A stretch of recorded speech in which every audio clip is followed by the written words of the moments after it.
2015 world cup 8 match में 15 wicket, Bharat के लिए सबसे ज्यादा और पूरे टूर्नामेंट में तीसरे नंबर पर। सेमीफाइनल में पहला विकेट लिया ऑस्ट्रेलिया का। वार्नर, स्मिथ और फिंच जैसे धुरंधरों को पवेलियन भेजा। 2011 से 2020 तक वही बॉलर जो नई गेंद से भारत का सबसे भरोसेमंद और घातक हथियार था, जिसकी जोड़ी ईशांत शर्मा के साथ मैदान पर कमाल दिखाती थी, जो विदेश में ही नहीं बल्कि इंडियन सब कॉन्टिनेंट की धीमी पिचों पर भी कहर बरपाता था। जहां फास्ट बॉलर्स को ज्यादा कामयाबी नहीं मिलती, वहां इसने अपने दम पर मैच जिताए, सीरीज पलट दी। और जब सबने इसे T20 क्रिकेट के लिए नाकाबिल मान लिया, तब इस बंदे ने IPL में ऐसी वापसी की कि सब दंग रह गए। व्हाइट बॉल टीम में फिर से जगह बनाई, WTC फाइनल तक खेला, मगर फिर न जाने क्या हुआ। वही खिलाड़ी जो स्टंप्स उड़ाता था, जिसकी रफ्तार 151 किलोमीटर प्रति घंटा तक जाती थी, आज भारतीय टीम से बाहर, किसी भी स्क्वाड में नाम नहीं, IPL में भी अनसोल्ड। और सबसे तकलीफ देह पल जब उसे एयरपोर्ट पर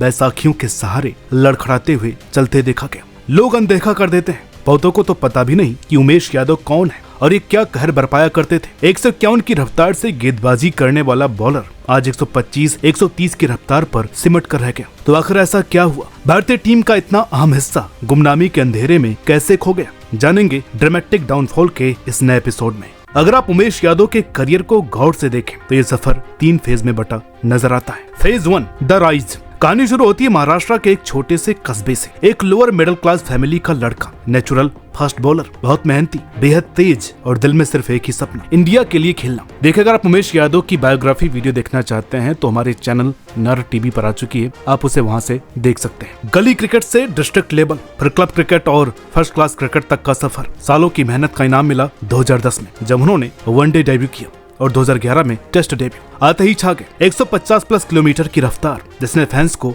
झकझोर कर रख दिया। एक लंबे समय के बाद भारत को ऐसा तेज गेंदबाज मिला जो लगातार 150 की स्पीड से बॉल डालता था। 2011-12 की बॉर्डर गावस्कर ट्रॉफी, उमेश की गेंदें आग बरसा रही थी। रिकी पॉन्टिंग, डेविड वार्नर जैसे दिग्गज भी उसकी गेंदों से परेशान। सिर्फ तीसरे ही टेस्ट में 5 विकेट लिया, 4 मैच में 14 विकेट। करियर नई ऊंचाइयों की ओर बढ़ चला था। 2012 के IPL में सबसे ज्यादा विकेट लेने वाले भारतीय बॉलर, 7.42 की इकॉनमी से 19 विकेट। उसी साल 13 वनडे में 18 विकेट, 6 टेस्ट में 16 विकेट, हर फॉर्मेट में धमाल। 2013 में चैंपियंस ट्रॉफी भी जीत ली, एक ICC ट्रॉफी का हिस्सा बन, और 2015 तक उमेश यादव ने खुद को भारत के व्हाइट बॉल और रेड बॉल दोनों ही फॉर्मेट में एस्टेब्लिश कर लिया था। भले ही T20 इंटरनेशनल में इन्हें ज्यादा मौके नहीं मिले, लेकिन वनडे और टेस्ट में उमेश यादव एक बड़ा नाम बन चुके थे।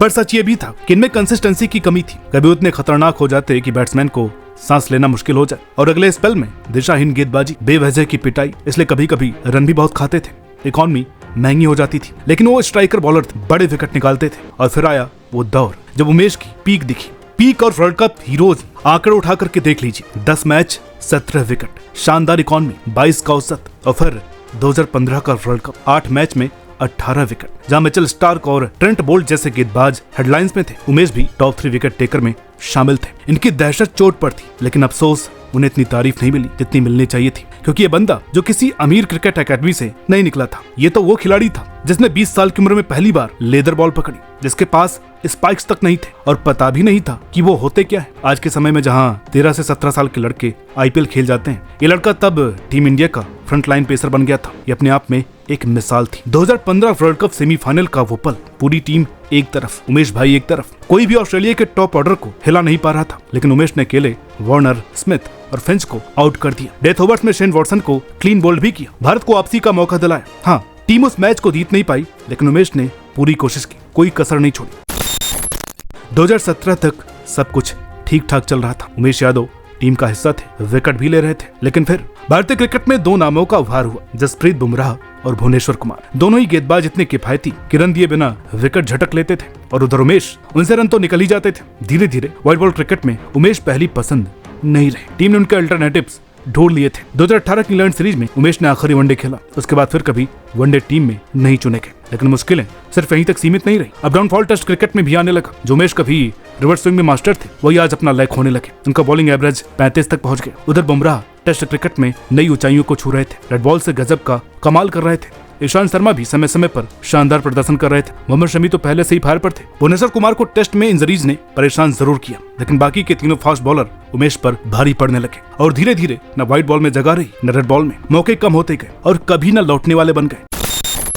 लॉकडाउन के बाद शुरू हुआ उमेश यादव के करियर का सबसे डरावना दौर। अब तक जो भी सेटबैक्स आए, फिर भी उमेश के पास खुद को दोबारा साबित करने का सुनहरा मौका था। रेड बॉल क्रिकेट में बीजीटी सीरीज ऑस्ट्रेलिया के खिलाफ पहले मैच में मोहम्मद शमी चोटिल हो गए। दूसरे मैच में उमेश के पास बुमराह के साथ कहर बरपाने का पूरा मौका था, लेकिन किस्मत को कुछ और ही मंजूर था। सिर्फ 3.3 ओवर फेंके और काफ इंजरी ने पूरे टूर्नामेंट से बाहर कर दिया। फिर 2021 की घरेलू सीरीज आई। उन्हें आखिरी 2 टेस्ट के लिए स्क्वाड में लिया तो गया, लेकिन प्लेइंग 11 में चुना नहीं गया क्योंकि उस समय सिराज और बुमराह फॉर्म में थे। ईशान भी अनुभव के दम पर टीम में बने रहे। उमेश के पास हाल का कोई बड़ा परफॉर्मेंस नहीं था। डोमेस्टिक क्रिकेट हो नहीं रही थी, नतीजा टीम से बाहर। यहाँ तक कि WTC फाइनल में भी उन्हें बाहर बैठना पड़ा। दिल्ली कैपिटल्स ने भी पूरे IPL 2021 में उन्हें एक मैच तक नहीं खिलाया, पर कमबैक हुआ 2021 के इंग्लैंड दौरे पर चौथे टेस्ट में। इंजरी के बाद पहला मैच। पिच बैटिंग फ्रेंडली थी, लेकिन पता नहीं कहां से वो जादुई गेंद निकली, जोर से अंदर आई और इंग्लैंड के कप्तान जो रूट का डिफेंस चीरकर स्टंप्स उड़ा दी। उसी मैच में 6 विकेट लिए, बल्ले से भी 35 रन बनाए, पर अफसोस कोविड की वजह से अगला मैच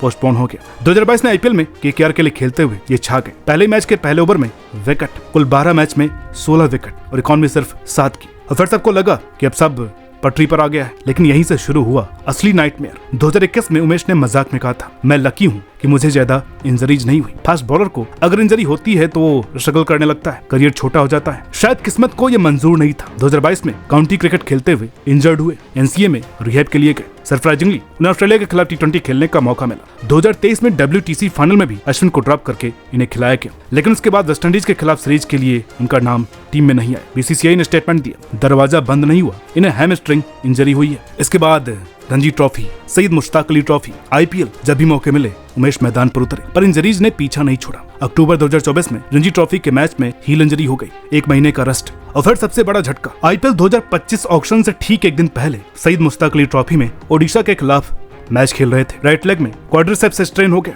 मैदान छोड़ करके जाना पड़ा। IPL में किसी ने नहीं खरीदा। सोचिए, इतना इंजरी प्रोन फास्ट बॉलर जिसे खेलने की गारंटी नहीं, परफॉर्मेंस की भी गारंटी नहीं, ऐसे खिलाड़ी को भला कौन खरीदेगा। और आज जो खिलाड़ी 151 किलोमीटर प्रति घंटे की रफ्तार से स्टंप छोड़ा देता था, वो एयरपोर्ट पर बैसाखियों के सहारे चलता हुआ दिखता है, जिसे लोग पहचानते भी नहीं, पूछते भी नहीं। 10 जनवरी 2025 को आया उमेश यादव का वो इंस्टाग्राम पोस्ट। एयरपोर्ट पर बैसाखियों के सहारे चलते हुए दिखे थे। वो चाल उसी इंजरी की देन थी। इंटरव्यू में पूछा गया, IPL 2025 में अनसोल्ड रह करके कैसा लगा? इनका जवाब दिल तोड़ने वाला था। मैंने 15 साल दिए इस खेल को, ये बिल्कुल भी अच्छी फीलिंग नहीं थी, पर मैं ट्रेन कर रहा हूँ और जब तक मेरी बॉडी 140 प्लस की स्पीड पर बॉलिंग अलाउ करेगी, मैं खेलूंगा। और अगर आप IPL के इतिहास को उठा करके देखें तो पावर प्ले में सबसे ज्यादा विकेट लेने वालों की लिस्ट में उमेश यादव 5वें नंबर पर आते हैं। ऐसा टैलेंट जिसने अपनी रफ्तार और स्विंग से बड़े बड़े दिग्गजों को चित किया। और सच कहें तो यह हालत देख करके बहुत दुख होता है। कभी सोचा भी नहीं था इतना फिट, इतना मजबूत बॉलर एक दिन बैसाखियों पर चलेगा। हम बस ये उम्मीद करते हैं कि किसी तरह से शायद कमबैक हो जाए, शायद किस्मत एक बार फिर से मौका दे दे। और अब सवाल आपसे, क्या उमेश यादव का करियर 57 टेस्ट में 170 विकेट, 75 ODI में 106 विकेट और 9 T20 में 12 विकेट पर ही रुक जाएगा, या फिर पिक्चर अभी बाकी है? कमेंट करके जवाब जरूर दीजिएगा। और अगली वीडियो किस पर चाहते हैं भी बताइएगा। वीडियो अच्छी लगी हो तो इसे लाइक कीजिएगा, शेयर कीजिएगा। चैनल पर नए हैं तो सब्सक्राइब करना मत भूलिएगा। मिलता है आपसे अगली वीडियो में, तब तक के लिए नमस्कार।